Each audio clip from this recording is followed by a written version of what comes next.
السلام عليكم ورحمة الله وبركاته. إن الحمد لله نحمده ونستعينه ونستغفره ونعوذ بالله من شرور أنفسنا ومن سيئات أعمالنا من يهده الله فلا مضل له ومن يضلل فلا هادي له وأشهد أن لا إله إلا الله وحده لا شريك له وأشهد أن محمدا عبده ورسوله صلى الله تعالى عليه وعلى آله وصحبه وسلم تسليما كثيرا. أما بعد، فقد قال المؤلف رحمه الله تعالى عن ابن عباس رضي الله عنهما عن النبي صلى الله عليه وسلم فيما يرويه عن ربه تبارك وتعالى أنه قال إن الله كتب الحسنات والسيئات ثم بين ذلك فمن هم بحسنة فلم يعملها كتبها الله عنده حسنة كاملة وإن هم بها فعملها كتبها الله عنده 10 حسنات إلى 700 ضعف إلى أضعاف كثيرة وإن هم بسيئة فلم يعملها كتبها الله عنده حسنة كاملة وإن هم بها فعملها كتبها الله سيئة واحدة. رواه البخاري ومسلم في صحيحيهما.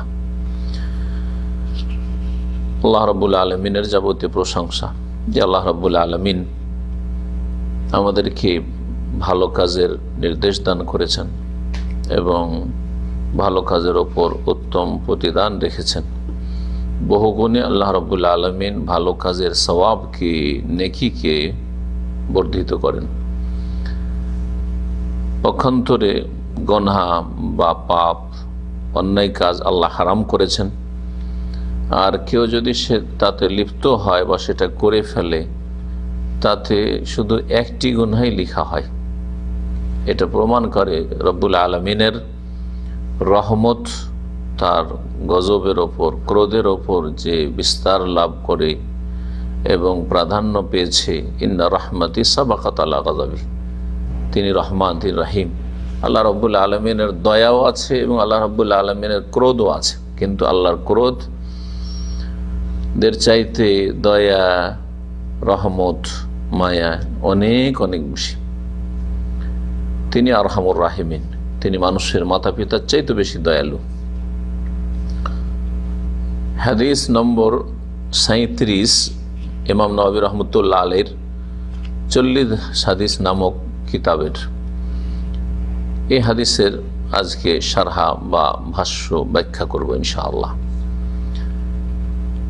বলছেন ইমাম নববী রহমতুল্লাহ আলাইহি যে আন ইবনে আব্বাস রাদিয়াল্লাহু আনহুমা আনিন নবী সাল্লাল্লাহু আলাইহি ওয়াসাল্লাম, আব্দুল্লাহ বিন আব্বাস রাদিয়াল্লাহু তাআলা আনহুমা থেকে বর্ণিত। যখন ইবনে আব্বাস মানে আব্বাসের ছেলে, আব্বাসের ছেলে যখন বলা হবে তখন আব্দুল্লাহ উদ্দেশ্য হবে, তার অন্যান্য আরও যেসব ছেলে আছে সেসব ছেলে উদ্দেশ্য হবে না। যেমন আরও প্রসিদ্ধ একজন ছেলে ছিল ফজল ইবনে আব্বাস, আব্বাসের ছেলে ফজল, বড়ই সুন্দর এবং সুঠাম ব্যক্তি, খুব উঁচা মানুষ ছিলেন, যার ঘটনা হজের মৌসুমে আছে। নবী সাল্লাল্লাহু আলাইহি সাল্লামের বাহনের পিঠে চড়েছিলেন। জি, এইরকমই কাসাম ইবনে আব্বাস, আব্বাসের ছেলে আর কাসাম আছে, কিন্তু সেগুলো উদ্দেশ্য হবে না। প্রসিদ্ধ যিনি মুফাসসির, যিনি আলেম, যিনি ফকিহ, যিনি অনেক হাদিসের বর্ণনাকারী, আব্দুল্লাহ বিন আব্বাস রাদিয়াল্লাহু তাআলা আনহুমা, এই জন্য যে আব্বাসের ছেলে, আব্বাসও মুসলিম আর আব্দুল্লাহ তার ছেলে, বাপ বেটা দুইজনে মুমিন মুসলিম সাহাবী, সেই জন্য রাদিয়াল্লাহু আনহুমা, উভয়ের উপর আল্লাহ সন্তুষ্ট হয়ে যাক। আনিন নবী সাল্লাল্লাহু আলাইহি ওয়াসাল্লাম, নবী করিম সাল্লাল্লাহু আলাইহি ওয়াসাল্লাম থেকে বর্ণনা করছেন তিনি, ফিমা ইয়ারউইহি আন রাব্বিহি তাবারাক ওয়া তাআলা, ওই সব হাদিসের অন্তর্ভুক্ত যা নবী করিম সাল্লাল্লাহু আলাইহি ওয়াসাল্লাম বর্ণনা করেছেন তার রব, প্রতিপালক আল্লাহ তাবারাক ওয়া তাআলা থেকে। তার মানে এই হাদিস নবী করিম সাল্লাল্লাহু আলাইহি ওয়াসাল্লাম কার থেকে বর্ণনা করেছেন? স্বয়ং আল্লাহ থেকে। এই হাদিসের নাম হচ্ছে আল হাদিসুল কুদসি, আল হাদিসুল কুদসি, এটা হচ্ছে পরিভাষা। এই ধরনের হাদিস যা আল্লাহর সাথে সম্পৃক্ত করা হয়েছে তার নামকরণ হচ্ছে আল হাদিসুল কুদসি। নবী সাল্লাল্লাহু আলাইহি সাল্লামের যে কোনো হাদিস ও ওয়াহি, যে কোনো হাদিস, তার বচন হোক, উক্তি হোক, অথবা কর্ম হোক, আমল হোক, তাও হাদিস। কারণ নবী সাল্লাল্লাহু আলাইহি সাল্লাম নিজের পক্ষ থেকে কোনো কথাই বলেননি আর করেননি। ওমা ইয়ানতিকু আনিল হাওয়া, দ্বীনের বিষয়ে নিজের পক্ষ থেকে কোনো কথা বলতেন না, কোনো কাজ করতেন না। ওয়া মা ইয়ানতিকু আনিল হাওয়া। দুনিয়ার বিষয়ে তো দুনিয়ার বিষয়ে যেগুলো বলেছেন সেগুলো হাদিস নয়, এগুলো দ্বীনের সাথে সম্পর্কিত নয়। জি, কিন্তু দ্বীনের সাথে সম্পর্কিত যেসব বিষয়গুলি রয়েছে সেগুলি হচ্ছে ওয়াহি। জি, ওয়াহি। তো যখন ওয়াহি তখন সেগুলিও তো আল্লাহর কথা, কিন্তু হাদিসে এভাবে সম্পৃক্ত যেহেতু আল্লাহর সাথে করে বর্ণনা করা হয়নি, সেই জন্য সেটা হচ্ছে শুধু হাদিস, হাদিসে কুদসি নয়। তাহলে হাদিসে কুদসি আর এই হাদিসে পার্থক্য এটা। এখন হাদিসে কুদসি আর কোরআনে কারীমে কতটা পার্থক্য, হাদিসে কুদসি কাকে বলে, এই বিষয়গুলি নিয়ে ইখতিলাফ আছে, কিন্তু ইখতিলাফ থাকলেও আল্লাহু আ'লাম।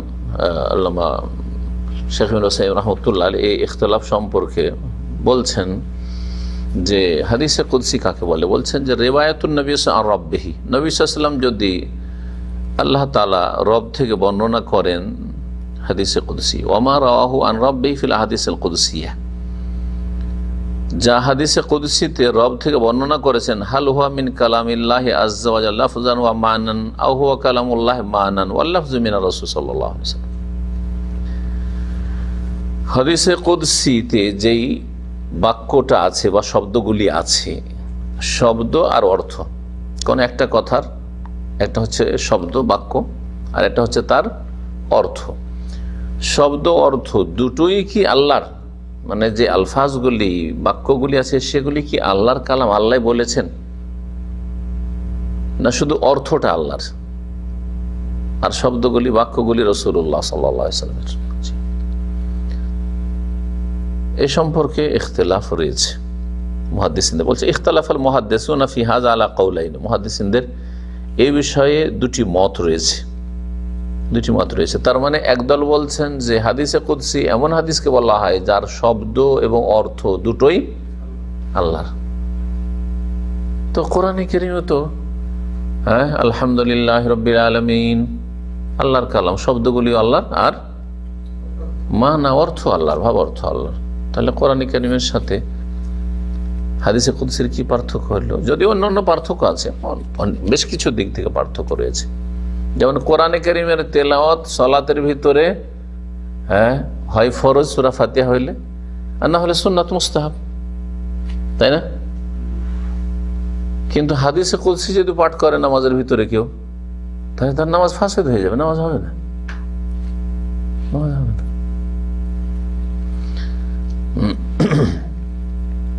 একদল বলছেন শব্দ অর্থ দুটোই হাদিসে কুদসির কার পক্ষ থেকে?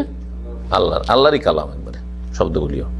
আর একদল বলছেন না, হুয়া কালামুল্লাহ মানান, অর্থটা আল্লাহর, ভাব অর্থ যে বিষয়টা আল্লাহ বলে দিয়েছেন, কিন্তু শব্দগুলি রাসূলুল্লাহ সাল্লাল্লাহু আলাইহি ওয়াসাল্লামের, ব্যক্ত করেছেন এই ভাষায় কে? রাসূলুল্লাহ সাল্লাল্লাহু আলাইহি ওয়াসাল্লাম। তো এই পার্থক্য যদি করা হয় যে অর্থটা আল্লাহর পক্ষ থেকে আর শব্দ রাসূলুল্লাহ সাল্লাল্লাহু আলাইহি ওয়াসাল্লামের, তাহলে কোরআনের সাথে পার্থক্য হয়ে যায়, কোরআন কারীমের সাথে পার্থক্য হয়ে যায়। হাদিসের সাথে পার্থক্য কেমন করে করবেন আপনি? এমনি হাদিস আর হাদিসে কুদসি। তখন কিছু ওলামারা বলেছেন যারা এই মতের অনুসারী, তারা বলছেন যে হাদিসে কুদসি ওই হাদিসগুলি যেগুলি অর্থ আল্লাহর পক্ষ থেকে তার সাথে আল্লাহর সাথে সম্পৃক্ত করে রাসূলুল্লাহ বর্ণনা করেছেন। বলেছেন কাল আল্লাহ তাআলা, আল্লাহ বলছেন, ইউজিন ইবনু আদম সন্তান আমাকে কষ্ট দিয়ে থাকে, ইত্যাদি যেসব হাদিসগুলো রয়েছে। আনা ইনদা জান্নি আবদি বি, এরকম মেলা হাদিস কুদসি আছে। সম্পৃক্ত হলে হাদিসে কুদসি, আর যদি সম্পৃক্ত না করা হয় তাহলে এমনি হাদিস, কওলি বা ফেলি হাদিস, বাচনিক অথবা কর্মগত হাদিস। আসসালামাতু ফি হাযা আল্লাহ তাতাআম্মাক ফিল বাহস বা আল্লাহ নাতাআম্মাক ফিল বাহস, এই বিষয়ে নিরাপদ হচ্ছে যে আমরা এই বিষয়ে বেশি বাড়াবাড়ি করব না আলাপ আলোচনার ক্ষেত্রে। কারণ এই বিষয়গুলি বাড়াবাড়ি করা যেখানে আমাদের কাছে কোনো দলিল নেই এগুলোর ক্ষেত্রে, সুতরাং এটাই ঠিক ওটা ভুল অথবা ওটা ঠিক, এগুলো কোনো প্রয়োজনই করে না। ব্যাস রব থেকে যা বর্ণনা করা হয়েছে, নবী সাল্লাল্লাহু আলাইহি ওয়াসাল্লাম রব থেকে বর্ণনা করছেন, রিওয়ায়াত করছেন, সাহাবী বর্ণনা করছেন নবী সাল্লাল্লাহু আলাইহি ওয়াসাল্লাম থেকে, আর নবী সাল্লাল্লাহু আলাইহি ওয়াসাল্লাম বর্ণনা করছেন কার থেকে? আল্লাহ থেকে। সে হাদিসে কুদসি, আর কোরআনে কারীমে নেই, সেটা কোরআনে কারীমে নেই, হাদিসে কুদসি।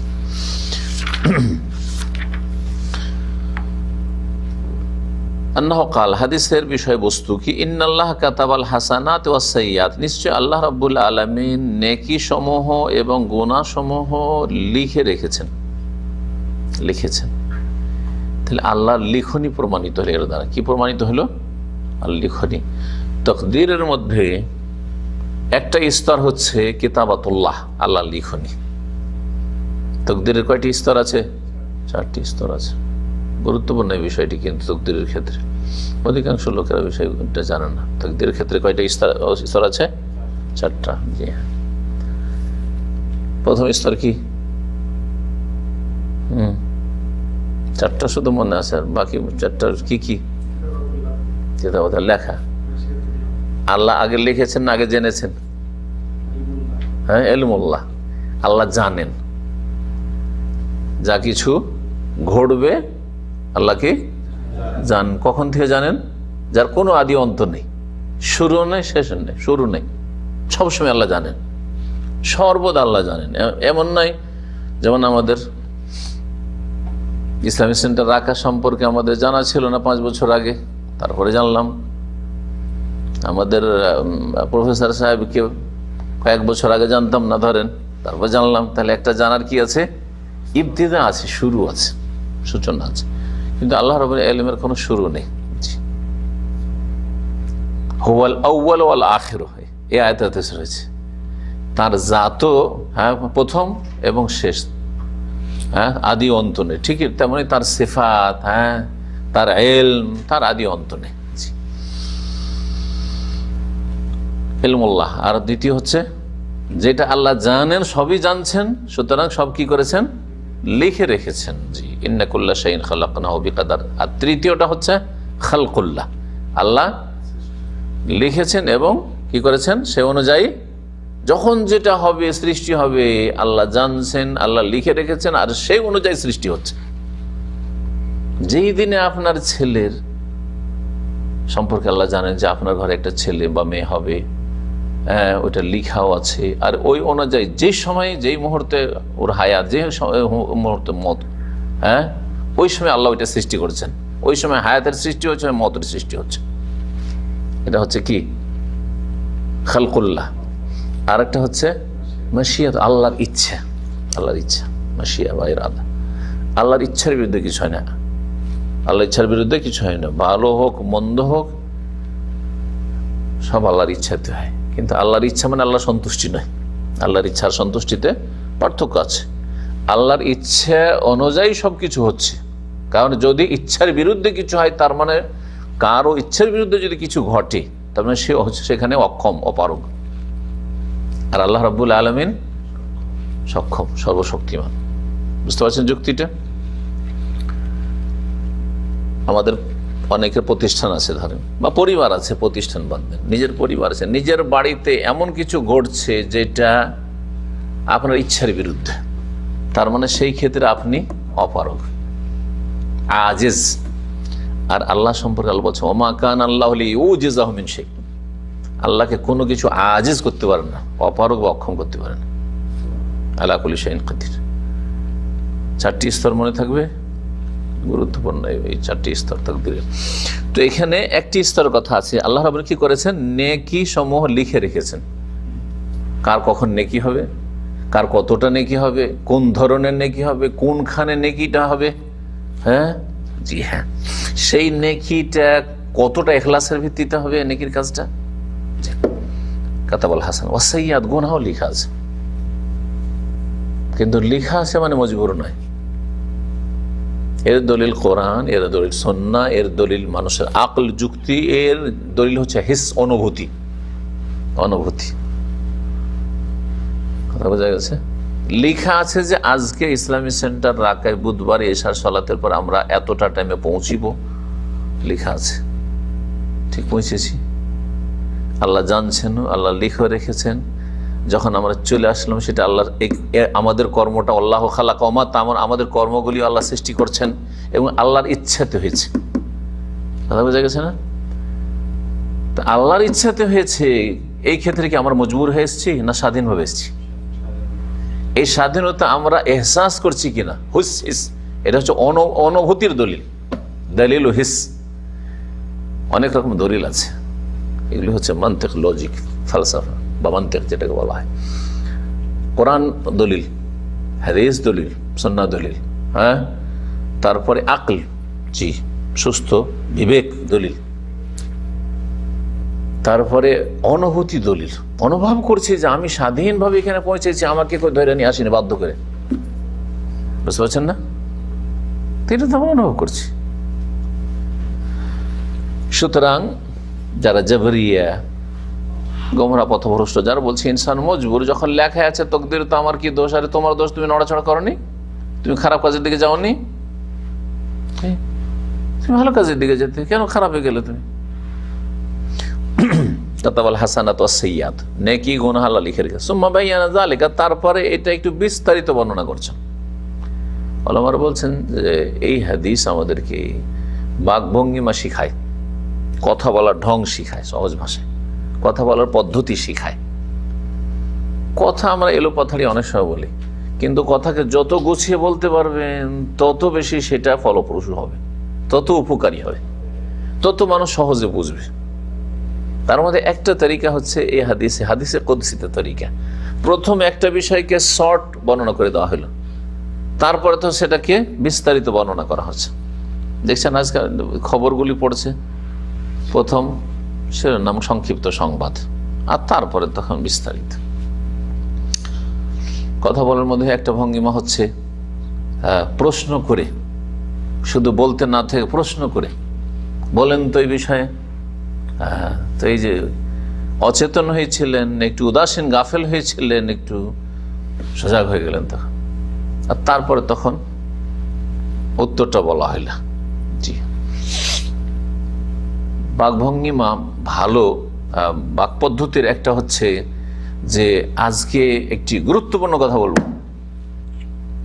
আজকে একটি বিশেষ কথা আপনাদের সামনে বলবো, অ্যাটেনশন হলো, তারপরে তখন কথাটি বলা হলো, ঠিক না? এমনি বলে দিলে এত গুরুত্বপূর্ণ কথা হলো, কিন্তু আপনি কোনো গুরুত্ব দিলেন না, হয়তো এই কান দিয়ে ঢুকলো আর কান দিয়ে বেরিয়ে চলে গেল। কিন্তু ওই যে প্রথমখানে বলা হয়েছে ভালো করে শুনে নিলেন। কিন্তু এই জন্য বলেন যে তকদিরের এই 4টি স্তর অত্যন্ত গুরুত্বপূর্ণ, এইটা একটা বাকভঙ্গিমা।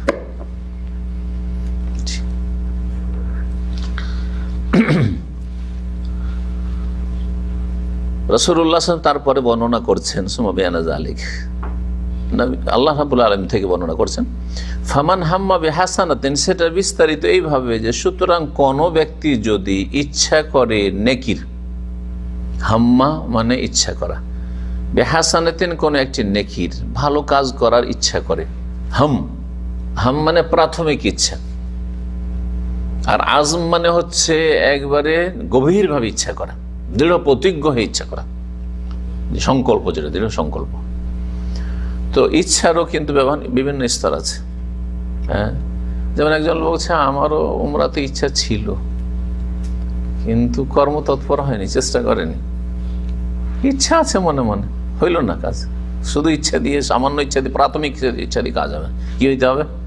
আজম, দৃঢ় প্রতিজ্ঞ হইতে হবে। আল্লাহ বলছেন ফাইজা আজম তা ফাতাওয়াক্কাল আলাল্লাহ, যখন দৃঢ় প্রতিজ্ঞা করবে তখন আল্লাহর ভরসা করে কাজ শুরু করে দাও।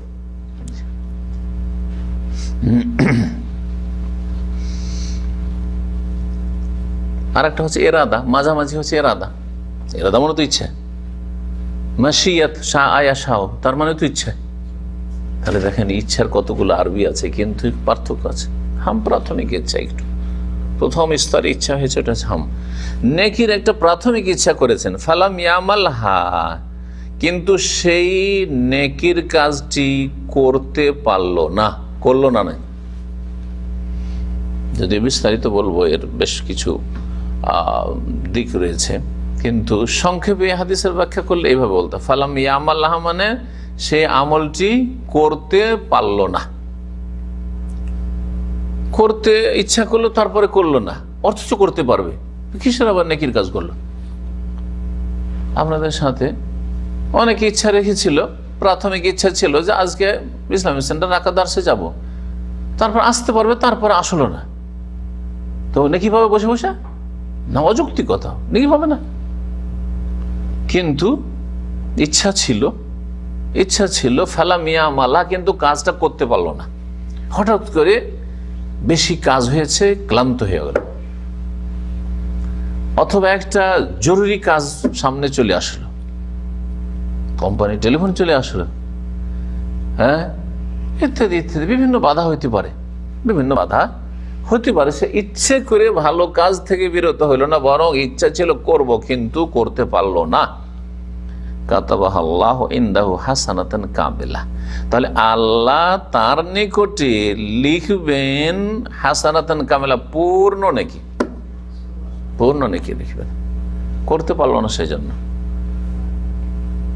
অনেক সময় আমাদের এরকম হয়, উজু করে মসজিদে যাব, জামাত ধরবো আর তাকবীরে তাহরিমার সাথে ধরবো, হঠাৎ করে পেটের অবস্থা খারাপ, চলে যেতে হলো বাথরুমে, আর তারপরে বেরিয়ে মসজিদ যেতে জামাত ছুটে গেল। জামাতের নাকি পাবো কি পাবো না? অবশ্যই পাবো, পুরা নাকি পাবেন আপনি। ওই তাকবীরে তাহরিমা ধরার নাকি পাবেন আপনি, কারণ আপনি ত্রুটি করেন না। আপনার চেষ্টা ছিল, ইচ্ছা ছিল যে আমি শুরু থেকে নামাজটা ধরবো। রাত্রে এই জন্য নিয়তটাকে খালেস করেন। রাত্রে সবসময় আপনি ইচ্ছা করে শুয়েছেন, বরং দৃঢ় প্রতিজ্ঞ হয়ে শুয়েছেন যে ফজর ও সলাতে উঠবো। শুধু তাই নয়, যদি আরো অ্যাক্টিভ হইতে পারেন, আল্লাহ যাকে তৌফিক দেবে সে হইতে পারে, সবাই পারবে না। হ্যাঁ, দুর্বল মন নিয়ে নয়, একবারে অন্তর থেকে ইচ্ছা করে শুয়েছেন যে আমি তাহাজ্জুদে উঠবো, তাহাজ্জুদে উঠবো। তাহাজ্জুদে উঠতে পারলেন না, সালাম ইয়ামালহা, তাহাজ্জুদ পড়তে পারলো না, কিন্তু তার ইচ্ছা ছিল যে আমি তাহাজ্জুদ পড়বো, ফজর তো ধরবোই ধরবো, তাহাজ্জুদ পড়বো, তাহাজ্জুদ পড়ে পরে তখন আমি ফজরে যাব, এই নিয়ত নিয়ে শুয়েছে। তাহলে আল্লাহ পূর্ণ নেকি লিখবেন, তাহাজ্জুদ পড়া ব্যক্তির নেকি লিখবেন। হাদিসটি অত্যন্ত গুরুত্বপূর্ণ। ব্যাস কিসের প্রয়োজন?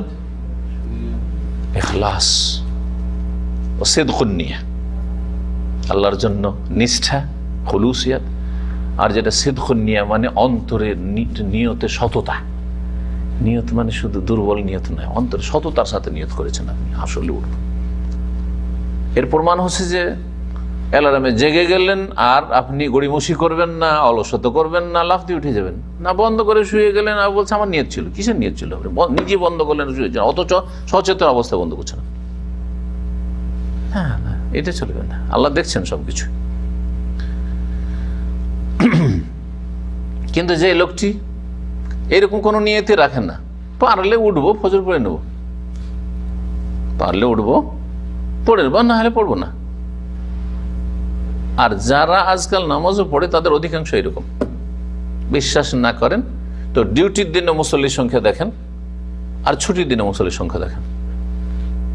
আজকাল রাত একটু বড় হয়েছে, সুতরাং পার্থক্যটা একটু কম বুঝতে পারবেন হয়তো, কারণ ঘুম পড়া হয়ে যাচ্ছে, হয়তো চলে যাচ্ছে। কিন্তু দেখেন শুক্রবার আর শনিবারে মুসল্লির সংখ্যা দেখেন, আর আপনি ডিউটির যে দিনগুলি রয়েছে রবিবার থেকে বৃহস্পতিবার পর্যন্ত সৌদি আরবে মুসল্লির সংখ্যা দেখবেন। ডিউটির দিনে যেহেতু ফজর পরে পরে যে ডিউটি, সুতরাং মুসল্লির সংখ্যা অনেক বেশি, অথচ ডিউটি করতে হবে, তারপরে মুসল্লির সংখ্যা বেশি। কারণ ডিউটিতে যেতে হবে, তখন 10 মিনিট আগে উঠে নামাজটা পড়িলি মসজিদ, তারপর টান দি।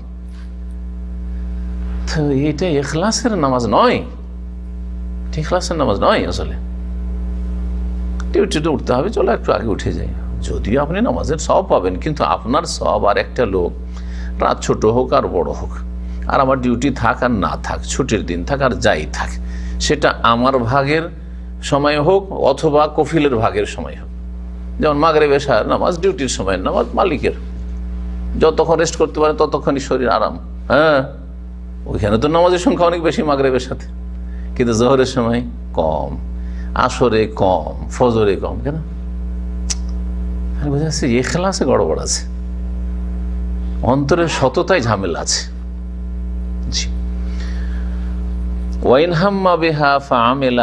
আর যদি কেউ নেকির নিয়ত করে, উদ্দেশ্য করে, ফাআমিলাহার সেটা করতে করলো, কাতাবাহাল্লাহু ইনদাহু আশরা হাসানাত, তাহলে আল্লাহ তার নিকটে তার জন্য 10 নেকি লিখবেন। একটা নেকি করলে, একটা নেকির নিয়ত করেছিল আর নেকিটা করতে পারলো, তাহলে কত? 10 লিখবেন। এটা কমপক্ষে, কারণ কোরআনে কারীমের কায়দা নীতিমালায় হচ্ছে মান জা আবিল হাসানাতে ফালাহু আশরু আমসালিহা, কেউ যদি একটি নেকি করে তাহলে তার জন্য 10 গুণ রয়েছে। এটা সর্বনিম্ন 1 কে 10 করবেন, আরো শুনেন, এলাসাব এ মেয়াতে দেফিন 700 পর্যন্ত, 10 100-তে যাবে, এখানে একটু সংক্ষেপ করা হয়েছে, 100 আবার 700-তে যাবে, এলা আদাফিন কাসিরা, তারপরে 700 থেকে আরো বেশি বহু গুণে বর্ধিত হইতে পারে। সেটা আল্লাহ বলেনি যে কার কত গুণ হবে। তো একটি হাসানা নেন, এই যে স্যার সালাত পড়লেন, কমপক্ষে 10 গুণ পেয়েছেন আপনি। এই জন্য 5 ওয়াক্ত সালাত যে পড়বে 5-10-এ 50 পাবে। 50 ওয়াক্ত যে আল্লাহ প্রথম ফরজ করেছে, 50 ওয়াক্তের নেকি পাবে। আছে না মেরাজের হাদিসে, জানা আছে? ওয়াহিয়া খামসুন, নবী সাল্লাল্লাহু আলাইহি ওয়াসাল্লামকে উপর থেকে ডাক দেওয়া হইলে যখন 5 শেষে ডিসকাউন্ট করে যখন 5 নিয়ে বিদায় হচ্ছেন, তখন বলছে, ইয়া মুহাম্মদ হিয়া খামসুন ওয়াহিয়া খামসুন, তোমাকে আদায়ের দিক থেকে 5 কিন্তু সওয়াবের দিক থেকে সেটা খামসুন 50 কিন্তু। এইটি হচ্ছে এই ফর্মুলা, 10 গুণ।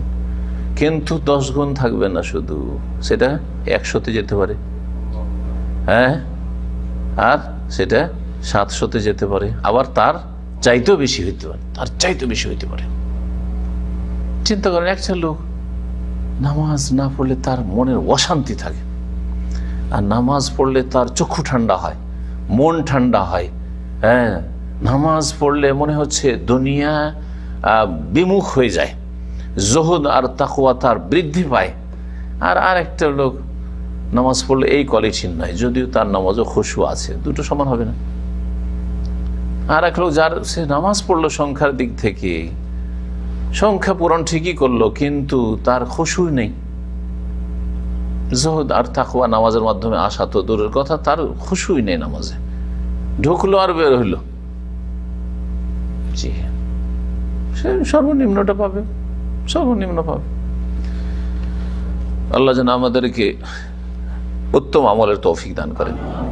ওয়াইন হাম্মা বিসাইয়্যাতিন, কেউ যদি কোনো গুনহার ইচ্ছা করে, পাপের ইচ্ছা করে, মনে শয়তান বাস করে, সেরা উপসারে চলাফেরা করছে, ইন্না শাইতান ইয়াজরি মিন ইবনে আদম মাজরা দম, রাসূলুল্লাহ সাল্লাল্লাহু আলাইহি ওয়াসাল্লাম বলছেন, শয়তান আদম সন্তানের দম, রক্তের যে মাজরা মানে হচ্ছে শিরা, যেই শিরা উপশিরা দিয়ে রক্ত চলাচল করে, তাহলে প্রত্যেকটি শিরা উপশিরা যেগুলো দিয়ে রক্ত চলাচল করছে, সেগুলি দিয়ে শয়তান কি করছে? ইয়াজরি, চলাফেরা করছে। এটাও ইলমুল গায়ব, এটা ঈমান বিল গায়ব। এই গায়বের কথা আল্লাহ বলেছেন, সেই জন্য জানছি, নাহলে জানতাম না, বলতেও পারতাম না। আর কখনো দেখার কোনো ক্ষমতা নেই যে শয়তান আমাদের প্রত্যেকের শিরা উপশিরা দিয়ে চলাফেরা করছে। এই জন্য ওলামারা বলেছেন, সিয়ামের ফায়দার ক্ষেত্রে মানুষ যখন বেশি না খেয়ে থাকে, আর সেটা এবাদতে না খেয়ে থাকে, এমনি না খেয়ে থাকা না, একটা হচ্ছে কাফেরদের ডায়েট কন্ট্রোলের না খেয়ে থাকা, বা আজকাল মুসলিম সমাজের ফাসেকদের ডায়েট কন্ট্রোলের না খেয়ে থাকা, রাত্রে কিছু খায় না, একটু ফ্রুট খেলো বা কিছু খেলো, বাস সালাদ খেলো, আর কিছু খেলো না, হ্যাঁ, সকালে নাস্তা করে না, দুপুর পর্যন্ত অনেকে এরকম আছে, কেউ কৃপণতার জন্য, কেউ খাই না আমি, হ্যাঁ, ভালো লাগে না ইত্যাদি, ইয়েতে কিছু হবে না। কিন্তু যদি এবাদতের অবস্থায় না খেয়ে থাকে, সিয়ামে না খেয়ে থাকে, অনাহারে থাকে, এতে কি হয়? এক তো এবাদত, 2 নম্বর হচ্ছে যখন মানুষ না খেয়ে থাকে, তখন যে মাজরাদ দম, রক্ত চলাচলের রাস্তাগুলি, সেরাগুলি রয়েছে, সেগুলো সংকুচিত হয়ে যায়। সেগুলো কি হয়ে যায়? সংকুচিত হয়ে যায়। সংকুচিত কিছু দ্বারা মানে রাস্তা সংকুচিত হয়ে গেল। তো শয়তান যে চলাচল করবে, সংকীর্ণ রাস্তা দিয়ে চলতে শয়তানের কষ্ট হয়। এই জন্য সিয়াম অবস্থায়, রোজার অবস্থায় থাকলে শয়তান মানুষকে বিভ্রান্ত করতে কম পারে, শয়তান দূরে থাকে। তখন স্বাভাবিক ভিড়ভাড় থাকলে আমার ওই জায়গা এড়িয়ে চলার চেষ্টা করি, ভিড়ভাড়ের জায়গা এড়িয়ে চলার চেষ্টা করি। শুক্রবারে দাম্মামের সিকো মার্কেট এরিয়াতে আমার মতো লোককে যদি আমার অফিস না থাকতো, জীবনে কখনো পেতেন আপনি হয়তো, কারণ ভিড়ভাড় আমি পছন্দ করি না, ঠিক না? তো কারণ ভিড়ভাড়ে কষ্ট লাগে, ভিড়ভাড়ে কি লাগে? কষ্ট লাগে মানুষকে, মানুষ কষ্ট লাগে, তো জিনও তো মানুষের মতো মাখলুক। হ্যাঁ, তো জিন শয়তান যখন রাস্তা সংকীর্ণ হয়ে যায়, তখন ওতে বেশি সুযোগ করতে পারে না। আর যত মানুষ খায় তত রক্তের মধ্যে সতেজতা থাকে, যখন সতেজ থাকে তখন রক্ত রক্তের যে আছে রাস্তাগুলি রয়েছে শিরা উপশিরা সেগুলি প্রশস্ত হয়ে যায়। প্রশস্ত হয়ে যায় তখন দৌড় দিয়ে ছোটাছুটি করতে পারে শয়তান। যখন বেশি ছোটাছুটি করতে পারে শরীরের ভিতরে তখন বেশি ওয়াসওয়াসা দেয়, কুমন্ত্রণা দেয় আর পথভ্রষ্ট করে।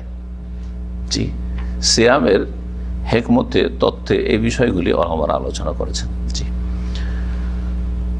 তো যখন মানুষ কোনো গুনাহার ইচ্ছা করে ফালামিয়া আমাল হা, কিন্তু সেটা করলো না, করতে পারলো না।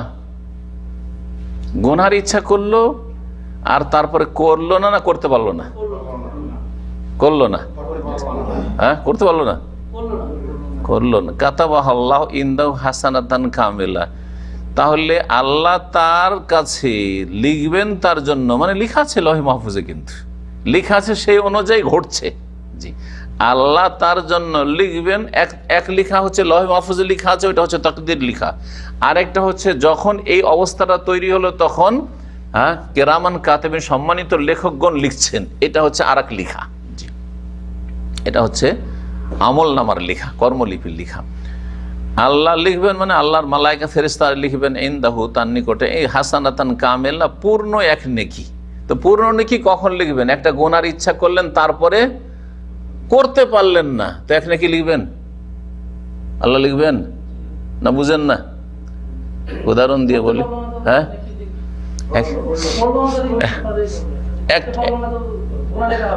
একটা মহিলার সাথে চ্যাটিং করতে চাইছিল, চ্যাটিং করতে চেষ্টা করলো কিন্তু করতে পারলো না। হঠাৎ করে আরেকজন চলে আসলো, যার ফলে চ্যাটিং এর আর সুযোগ পেল না, করতে পারলো না। অথবা সে মহিলা কোনো লিফট দিল না, চান্স দিল না, সুতরাং করতে পারলো না। তো নাকি পেয়ে যাবে? নাকি নাকি পাবে না, বরং গুনাহ হবে তার। কথা বোঝা গেছে? তাইলে এখানে করলো না, কেন করলো না? মানুষের ভয়ে না, আল্লাহর ভয়ে। এটাও লাগাইতে হবে। করলো না মানুষের ভয়, তোমার করতে পারলো না, তাহলে ওই চলে আসলে করলো না। শয়তান ওয়াসওয়াসা দিচ্ছিল, যুবক মানুষ, ব্যাচেলার, পরিবার নেই, হ্যাঁ দেখি একটু কথা বলেই দেখি, দেখি একটু চ্যাটিং করেই দেখি। আর তারপরে তখন আল্লাহর ভয় তাকে ধরলো। আর তারপরে বলে, একজন আমি মুসলিম, একজন নামাজি মানুষ, আমার জন্য এটা হারাম, জায়েজ নয়, আমি পাপে লিপ্ত হব না, আমার অন্তরকে এইসব শয়তানি কাজ থেকে, জেনা থেকে, অন্তরের জেনা এটি, এতে আমি পাক রাখবো। সুতরাং সে কি হয়ে গেল? ফালামিয়া আমালহা, সেই কাজটি করলো না, অথচ করতে সক্ষম। তখন আল্লাহ কি করবেন? হাসানাতান কামেলা, পূর্ণ নেকি লিখবেন। গুনাহ থেকে বাঁচলো সেই জন্য। ওয়াইন হাম্মা বিহা, আর যদি কেউ ইচ্ছা করে নেয় পাপের, ফামেলা, আর সেই পাপটি করে ফেললো, কাতাবাহা আল্লাহু সাইয়্যাতান ওয়াহিদা, তো আল্লাহ লিখবেন সেটাকে একটি গুনাহ হিসাবে। গুনাহ করে ফেললো, এক গুনাহ লিখবেন, 10ও হইল না, 100 আর 700 আর বহু গুণে বর্ধিত হতো দূরের কথা। তবে জায়গা বিশেষে, কাল বিশেষে, অবস্থা বিশেষে গুনাহ বেড়ে যায়, কিন্তু এটা মনে রাখবেন। বাইরে একটা গুনাহ আর মসজিদে গুনাহ সমান, অন্য অন্য শহরের গুনাহ আর মক্কার মদিনার গুনাহ সমান, হারামের ভিতরের পাপ আর হারামের বাইরের পাপ সমান, রমজান মাসের পাপ আর রমজান ছাড়া লাইলাতুল কাদারের পাপ আর রমজান মাসের পাপ আর অন্য মাসের পাপ সমান না, মোটেই না। অবস্থার পরিপ্রেক্ষিতে, ব্যক্তির পরিপ্রেক্ষিতে। জি হ্যাঁ, ব্যভিচার, যে মেয়ের সাথে বিবাহ যায় তার সাথে ব্যভিচার, আর মাহরামের সাথে, হারাম মেয়ে যার সাথে বিবাহ করে হারাম, তার সাথে ব্যভিচার সমান। দূরের কোনো মহিলার সাথে ব্যভিচার আর প্রতিবেশীর ওয়াইফের সাথে বা মেয়ের সাথে ব্যভিচার সমান। হাদিস প্রমাণ করে না যে বড় কাবিরা গুনাহগুলির মধ্যে যে বড় কাবিরা গুনাহ, আকবরুল কাবিরা, তার মধ্যে একটি হচ্ছে আনতুজানি হালিলা তাজারিক, তোমার প্রতিবেশীর বউয়ের সাথে, স্ত্রীর সাথে বা মেয়ের সাথে যদি জেনা করো, তাহলে বোঝা গেল যে জেনা তো সবসময় কাবিরা, কিন্তু সেটা যদি প্রতিবেশী হয়, এইরকম সেটা যদি মাহরাম হয়, হ্যাঁ, তাহলে সেটা আরো বড় কাবিরা হয়ে যায়। জি, একটা লোক কাফেরদের পরিবেশে একটা পাপ করছে, আর একটা লোক সৌদি আরবে মুসলিম পরিবেশে, ইসলামিক পরিবেশে, এত সুন্দর একটা সমাজ, আর এখানে নেকি করা কত সহজ, তারপরে এখানে পাপ করছে, সমান না। কোয়ালিটির দিক থেকে তখন পাপের কোয়ালিটি বাড়ছে, পাপের কোয়ালিটি, পাপের কোয়ান্টিটি বাড়বে কিনা এটা নিয়ে ইখতিলাফ আছে অবশ্য, পরিমাণ বাড়বে কিনা, কিন্তু কোয়ালিটি, পাপ যেমন নেকিরও কোয়ালিটি আছে তেমন পাপেরও কোয়ালিটি আছে। নেকির যেমন কোয়ালিটি আছে তেমনই পাপেরও কোয়ালিটি রয়েছে। তো এই ছিল হাদিস। আর সংক্ষেপে আলোচনা হলো রাওয়াহুল বুখারী, বুখারী ও মুসলিম রাহিমাহুল্লাহ বর্ণনা করেছেন।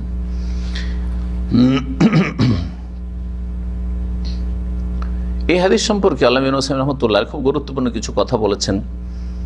সেই কথাগুলি কিছু পড়ে শোনায়। তিনি বলছেন, ওয়ালাম আন্না মান হাম্মা বিল হাসানাতি ফালাম ইয়ামালহা আলা ওয়াজুহ, জেনে রাখো ভালো করে, যেই ব্যক্তি কোন নেকির ইচ্ছা পোষণ করলো কিন্তু সেই ব্যক্তি সেই নেকির কাজটি করলো না, এটা আলা ওজুহিন কয়েক রকম হইতে পারে, একরকম নয়। তার মধ্যে দুরকম কিন্তু বললাম, দুটো অলরেডি বলা হয়েছে। একটা হচ্ছে করলো না, আর একটা হচ্ছে নেকি করতে ইচ্ছা করলো আর করলো না অথচ করতে পারবে, আর একটা হচ্ছে করতে পারলো না, সক্ষম হলো না। তো আল ওয়াজহুল আউয়াল তিনি আরো বিস্তারিত বলেছেন। প্রথম অবস্থা হচ্ছে আইয়াস আবি আসবাবিহা, সেই নেকির কাজটা করার জন্য যেসব উপায় বা মাধ্যম রয়েছে সেগুলোর জন্য চেষ্টা করলো, নেকির কাজটা করার চেষ্টা করলো। ওয়ালাকিন লাম ইউদরিকহা, তবে সেটা সে পারলো না, পেল না। আমাদের ইসলামী সেন্টারে আলোচনায় আসবে, সেই জন্য রাস্তায় দাঁড়ালো গাড়ি ধরার জন্য, কোনো গাড়ি পেল না, দাঁড়িয়ে থেকে অনেকক্ষণ হয়ে গেল, দারাজ ছুটে গেল, বেচারা চলে গেল বাসায়। নেকি পাবে না? পাবে না। এলেম পেল না, বেচারা আসতে পারলো না, কিন্তু নেকি পেয়ে গেল, কিন্তু আপনাদের সমানই। সে চেষ্টা করেছে। ফাহাযা ইউকতাবু লাহুল আজরু কামিলান, এর জন্য পূর্ণ নেকি লিখা হবে, কারণ সে কি করেছে? প্রচেষ্টা করেছে। জি, আল্লাহ বলছেন সূরা নিসার 100 নম্বর আয়াত, ওয়া মান ইয়াখরুজ মিন বাইতি মুহাজিরান ইলাল্লাহি ওয়া রাসূলি, কেউ যদি নিজের বাড়ি থেকে আল্লাহ এবং রাসূলের উদ্দেশ্যে হিজরত করে বের হয়, সুম্মা ইউদরিকুহুল মউত, কিন্তু হিজরতের ওই জায়গায় পৌঁছতে পারলো না, তাকে মৃত্যু পেয়ে গেল। হজের জন্য বেরিয়েছিল, রাস্তাতে মারা গেল, প্লেনে মারা গেল, ঢাকাতেই মারা গেল, অথবা জেদ্দাতে, বা হজের মৌসুমের আগেই, হজের 2-1 দিন আগে মারা গেল, হজ তো করতে পারলো না। হাজি যে হজটা নিয়ে যাবে, ও বিনা হজ করাতে সে নাকি পেয়ে যাবে। কথা বোঝা গেছে? আল্লাহ বলছেন সুম্মা ইউদরিকুহুল মউত, তাকে মৃত্যু যদি পেয়ে যায়, ফাকাদ ওয়াকা আজরুহু আলাল্লাহ, তো তার প্রতিদান বা নেকি আল্লাহর কাছে সাব্যস্ত হয়ে গেছে, পেয়ে গেছে সে, অথচ মারা গেছে লোকটি। আল ওয়াজহুস সানি, দ্বিতীয় অবস্থা হচ্ছে আইয়াহুম্মা বিল হাসানাতে, নেকির ইচ্ছা করলো, ওয়াজিমু আলাইহা, দৃঢ় প্রতিজ্ঞাও করলো, ওয়ালাকিন ইয়াতরুকুহা লিহাসানাতিন আফদালা মিনহা, কিন্তু দৃঢ় প্রতিজ্ঞ মানে একবার সংকল্প করবো এই নেকিটি, কিন্তু তারপরে হঠাৎ করে সেই নেকির কাজটি স্বেচ্ছায় সে ছেড়ে দিল। কেন ছাড়লো? ওর চাইতে বেশি নেকির চান্স পেয়ে গেল, বেশি নেকির চান্স পেয়ে গেল, সেই জন্য ফাহাযা ইউসাবু সাওয়াবাল হাসানাল উলিয়া, তাহলে সেই ব্যক্তি যেহেতু ছোট নেকি থেকে বড় নেকি, ছোট নেকিকে কেন ছেড়েছে? বড় নেকি হাসিলের জন্য, তাহলে সে বড় নেকির প্রতিদানটা পেয়ে যাবে, বড়টা পেয়ে যাবে। আল্লাতী আকমাল, যেটা এর চাইতে বেশি পূর্ণ। উদাহরণ দিয়ে বলা যেতে পারে, এটা লোকের নিয়ত ছিল যে ডিউটি সেরে এসে আমি 1 ঘন্টা কোন একটা ইসলামিক আলোচনা শুনবো বসে অনলাইনে। জি হ্যাঁ, কিন্তু হঠাৎ করে জানতে পারলো যে ভাইরা যাচ্ছে, গাড়ির ব্যবস্থা আছে, যাচ্ছে ইসলামিক সেন্টারে গিয়ে সরাসরি দার্স শোনার জন্য। সেই ব্যক্তি এখানে সরাসরি দার্সে চলে আসলো, ওখানেও দিন শিখাচ্ছিল কিন্তু অনলাইনে বসে বসে, আর এখানে এসে ডাইরেক্ট শিখা। কোনটা ভালো? অবশ্যই ডাইরেক্ট ভালো, কারণ এখানে যদি একটা কথা না বুঝতে পারেন তো বুঝিয়ে নেওয়ার সুযোগ আছে। হ্যাঁ, এখানে আপনি প্রশ্ন করলেন, তাতে অনেক কিছু জানতে পারেন, অথবা আপনার ভাইরা কেউ প্রশ্ন করলো, সেই ওসিলাতে অনেক অতিরিক্ত কিছু জানতে পারলেন। কিন্তু সেখানে একতরফা শুনতে আছেন, প্রশ্ন করার সুযোগ নেই অনলাইনে, তাই না? তারপরে ওখানে যে বলা হচ্ছে আপনি বুঝতে ভুল করে দিতে পারেন, কিন্তু এখানে বুঝতে ভুল হয়তো হবে না, কারণ যেটাতে আপনার সংশয় হবে সেখানে পাশের লোককে জিজ্ঞেস করে নিতে পারবেন, অথবা আপনি ওস্তাদকে জিজ্ঞেস করে নিতে পারবেন। পার্থক্য আছে না? জি হ্যাঁ, এরকম ছোট নাকি বড় নাকি মেলা উদাহরণ হতে পারে। একটা লোক নিয়ত করেছে যে মদিনা যাব, মদিনা যাব, হঠাৎ করে বলল শুধু মদিনা কেন যাব? মদিনা গেলে তো উমরা হবে না, মসজিদে নবী নামাজ পড়া হবে, চলো মক্কায় চলে যাই। আর মক্কা আর মদিনা দুটো করতে পারে না, শুধু অনলি মক্কা করলো। হ্যাঁ, তো ভালো করলো না? বেশি ভালো করলো, আরো বেশি ভালো করলো সে। এই কথাই বলছে।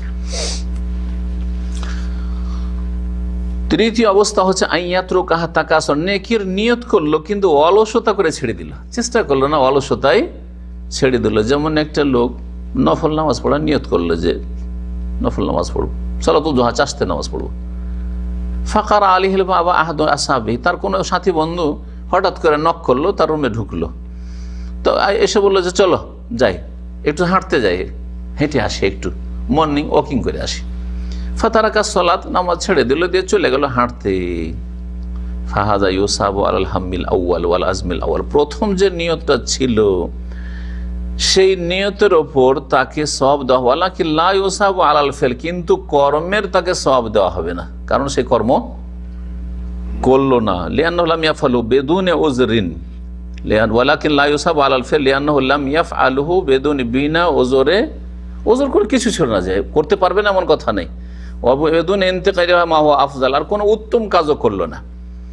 একে প্রথম যে ভালো একটা সৎ নিয়ত ছিল তাকে কিছু নেকি দেওয়া হয় বলছেন ফাহাদা ইউসাব, কিন্তু প্রথম যে নিয়ত ছিল বা প্রথম দৃঢ় সংকল্প হয়েছিল সেই জন্য, কিন্তু কর্মের নেকি পাবে না, যে এই কাজটি করলে যে নেকি পেত ওই নেকিটা পাবে না। তাহলে তিনটি অবস্থা এখানে বর্ণনা করেছেন। পাপটা শুনিয়ে দিই, বলছেন যে পাপের ক্ষেত্রে ওয়ালাম আন্নাল হাম্মা বিসাইয়্যাত লাহু আহওয়াল, কেউ যদি গুনহার নিয়ত করে তো ওরও কয়েকটি অবস্থা রয়েছে। আল হালুল উলা, প্রথম অবস্থা হচ্ছে আইয়াহুম্মা বিসাইয়্যা আইয়াজিমু আলাইহা বিকলবিহি, অন্তরে দৃঢ় প্রতিজ্ঞ হলো যে একটা পাপ করে ফেলবে। ওয়ালাইসা মুজাররাদু হাদিসুন নাফস, দেখেন পাপের ইচ্ছা, প্রাথমিক ইচ্ছা হচ্ছে যে মনে কোনো খারাপ কথার ওয়াসওয়াসা, উদ্রেক হওয়া। এমনি অবস্থায় চলতে চলতে হঠাৎ করে ভালো মানুষেরও মনে খারাপ কোনো কথা আসে, জেগে উঠে, ভেসে উঠে। এটা শুধু এটা ছিল না, বরং সে অন্তরে সংকল্প করেছিল একবার বদ্ধপরিকার যে এই অন্যায়টি করবে। সুম্মা ইউরাজু নাফসাহু, তারপরে সে আত্মসমালোচনা করলো। ফায়াতরুকুহা লিল্লাহ, তারপরে আল্লাহর সন্তুষ্টির জন্য পাপটা ছেড়ে দিল, আল্লাহর সন্তুষ্টির জন্য পাপটা ছেড়ে দিল। এটা বলেছি প্রথম। তাহলে এই ব্যক্তি নেকি পাবে না? পাবে না, পাবে। কারণ কার জন্য ছাড়লো? পাক্কা নিয়ত হয়ে গেছিল যে পাপটা করবে, কিন্তু তারপরেও সে ছাড়লো কার জন্য? লিল্লাহ, সে আল্লাহর ভয়ে হোক, আল্লাহর কাছে উত্তম বদলার জন্য হোক। হ্যাঁ, ফাতুকতুল হাসানাতান কামিলা, পূর্ণ নেকি লিখা হবে। কারণ লিআন্নাহু তারাকাহা লিল্লাহ, এই গুনাহ ছেড়েছে আল্লাহর জন্য, আর সে গুনাহ করেও নি। হ্যাঁ, করলে গুনাহ লিখা হবে। দ্বিতীয় অবস্থা হচ্ছে আইয়াহুম্মা বিসাইয়্যা, গুনহার নিয়ত করলো আর দৃঢ় প্রতিজ্ঞ হইল, ওয়ালাকিন ইয়াজিজু আনহা, অপারগ হয়ে গেল, করতে সক্ষম হইল না, বেদুনা ইয়াসাবি আসবে, তবে চেষ্টা করেনি। নিয়ত ছিল যে পাপটা করবে, কিন্তু পাপ করার জন্য পায়তারা করেনি, চেষ্টা করা যেটা। যেমন নবী সাল্লাল্লাহু আলাইহি সাল্লাম কার সম্পর্কে বলেছেন?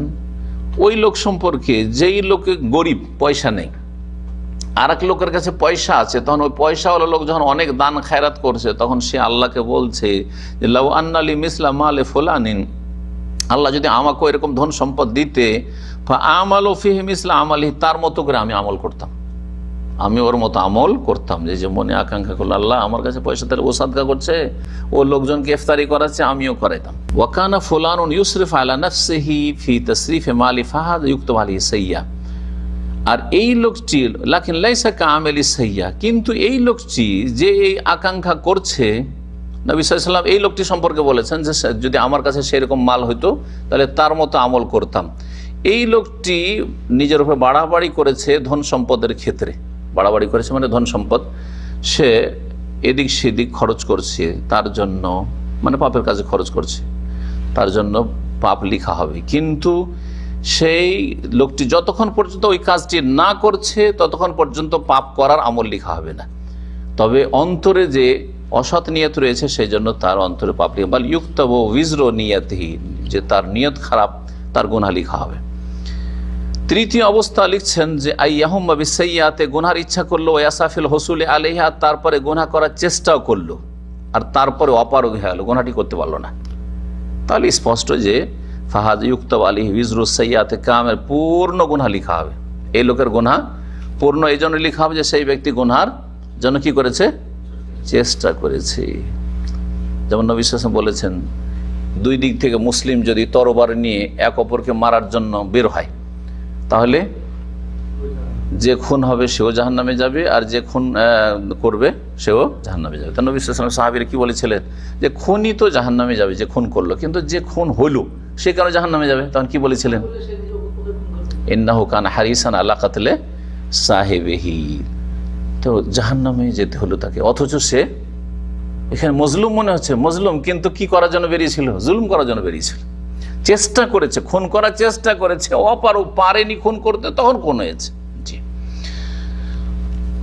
এইরকমই কোন একজন চোর চুরি করতে ঢুকলো, কিন্তু বাড়িওয়ালা জেগে গেল আর চুরি করতে পারলো না, তখন পালিয়ে গেল। হ্যাঁ, তো চুরি করার গুনাহ হবে কিনা? পূর্ণ গুনাহ হবে। চতুর্থ একটা অবস্থা লিখেছেন শেখ ইবনে উসাইমিন, খুব বিস্তারিত লিখেছেন, এটা দিয়ে শেষ করে দিই। তিনি বলছেন, আর এটি শেষ অবস্থা তার, বলছেন যে একটা লোক গুনহার নিয়ত করলো আর তারপরে গুনহা থেকে মনটা ফিরিয়ে নিল, কিন্তু আল্লাহ সন্তুষ্টির জন্য নয়, আল্লাহ সন্তুষ্টির জন্য নয়, ওয়ালালিল আজ্জা, আর অপারগ হলো না, ওটা করতে পারতো কিন্তু সে কাজটি করলো না। কেন করলো না? আল্লাহর ভয়। আল্লাহর ভয় হলো তো নেকি পেত, আল্লাহর ভয়ও না, এমনি ছেড়ে দিল, করবো না, থাক, কাজ করবো না। তাহলে বলছে ফাহাদ আল্লাহ আল্লাহু আলা আলী, ওর নেকি হবে না, গুনাহ হবে না, ওর নেকি হবে না, গুনাহ, কারণ আল্লাহর জন্য করতো, হ্যাঁ, গুনাহ থেকে বাঁচতো, তাহলে নেকি পেত, আল্লাহর জন্য করেনি। আর অপারগ হয়নি, অপারগ চেষ্টা করেছে এরকমও নয়, তারপরে সে অপারগ হয়নি, এমনি ছেড়ে দিল, মনটা ফিরে গেল, সেজন্য নেকিও নাই, তার গুনাহও নেই। জি, যাই হোক, বিস্তারিত ব্যাখ্যা করেছেন উনি, কিন্তু আমরা যেটুকু প্রথমে আলোচনা করেছি আশা করি ওতেই যথেষ্ট। জাযাকুমুল্লাহ খায়র। সাল্লাল্লাহু আলা মুহাম্মদ ওয়া আলা আলিহি ওয়া সাহবিহি আজমাইন।